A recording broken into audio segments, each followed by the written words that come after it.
Hello and welcome to today's March 23rd Daily News Report. If you're a subscribed member of my community, then welcome back. You watch this channel each day because I keep you in the loop on what's really going on in Washington, D.C. with President Biden and the U.S. economy, so let's jump right in. Sorry for the late release today.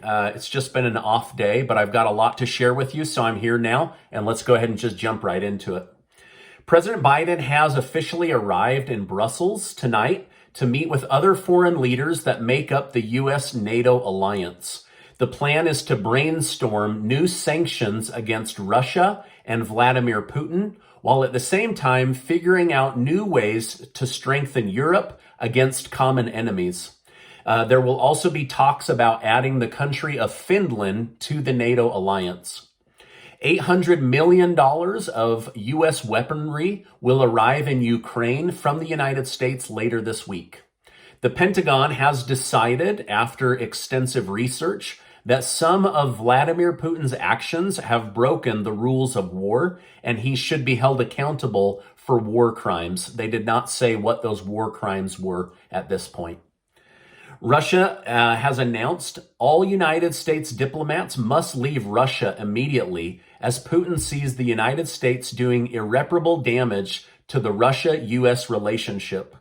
President Biden and his family might be in legal trouble. It's now come out that Biden lied to the American people about a laptop his son Hunter Biden had with lots of damning information about the Biden family business relationships and Hunter Biden's sordid past.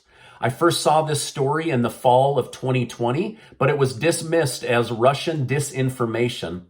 Biden lied on national TV and went as far as saying 55 former intelligence officers have sworn that this story was made up. The New York Post's scathing expose of the laptop and the story was immediately removed from Twitter, and most of the mainstream media sites collaborated to say that the story was fake and was being used by President Trump to make then President-elect Biden look bad. However, it has now come out and been corroborated and verified by the New York Times that it is a true story. It's also come out that Hunter Biden owed the IRS over $1 million in back taxes and recently paid them to avoid going to jail or embarrassing his father. However, many legal professionals are now saying the president's son will likely be indicted and face a grand jury here in the United States. The extent of President Biden's knowledge of this lie and information will likely be investigated, if not now, when Republicans take back power. This story is the biggest news story going on right now, and I've waited to report on it until it was verified, and it has now been verified. Former President Trump is also in the news as a House representative by the name of Mo Brooks, who believed Trump had lost the election because it was stolen, said in an interview yesterday that Trump at the time had asked him to block Joe Biden from becoming president and to hold a new special election to choose a new president of the United States. Oil and gas executives are furious with President Biden. They say, quit bad-mouthing us and our industry and making us look like the enemy. Executives have teamed up with 10 oil and gas associations to send a letter to President Biden outlining exactly what can be done to pump more oil and gas here at home and what they can do right now to lower gas prices together. But the first thing they want from Joe Biden is to tell the truth about the role he played in higher gas prices and to quit throwing them under the bus. They said it's insulting to have a sitting U.S. president go to the enemy, Venezuela, before even having a conversation with gas producers here in the United States. The North Dakota Petroleum Council said they produce enough oil each day to help the United States and our allies, and they do it in a more responsible way than any other country on the planet. The letter says, Biden keeps saying Wall Street has teamed up with big oil to gouge the American people, when in reality, Wall Street is afraid to invest in our industry because they believe you are trying to shut it down. They aren't going to invest in growing our business if they think it's a bad investment because of the words you keep saying. The letter also said, America's oil and gas industry stands ready to help. But every day you wake up and the federal government is going after you, targeting you, discouraging investment, and discouraging workers. How are we supposed to help when you keep doing this?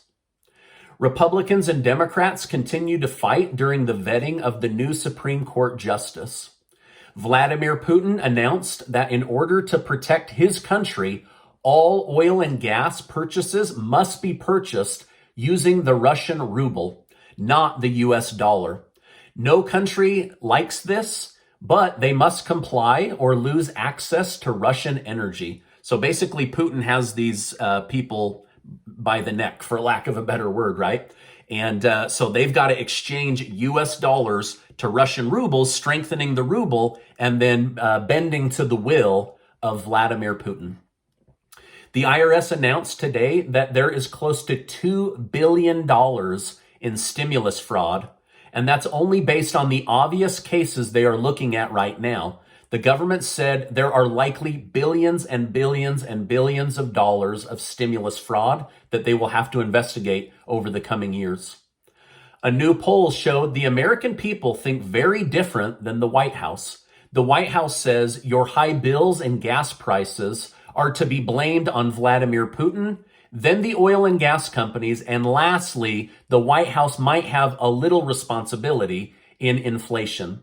However, new polling data showed the Americans first and foremost blame Biden's policies towards oil and gas, then Russia, and lastly, big oil. What a difference in perspective, right? The White House looking out does not want any responsibility, but the American people looking towards the White House say, come on, it's your policies that have contributed to some of this. It's now been discovered that the White House held private meetings with dozens of TikTok influencers who were asked to make lots and lots and lots of videos saying that the Putin price hikes were to blame for high gas prices, not President Biden. I'm on TikTok. Why wasn't I invited to this meeting? All right, it's a good thing none of us take advice from these teeny boppers on TikTok, right? You got to go to some good sources in order to stay in the loop. Now, this is my update for today. As I know more, I will definitely come on and share more with you. Remember, Casey and I are giving away 200 hats, shirts, and cash to winners right here in our YouTube community. It's our Merch in the Month of March giveaway, and we're excited to do that. So I'll make sure to leave a link down below. Now, before you go, I just want to remind you that you are amazing. I appreciate you being in my community, and I'll see you on the next video.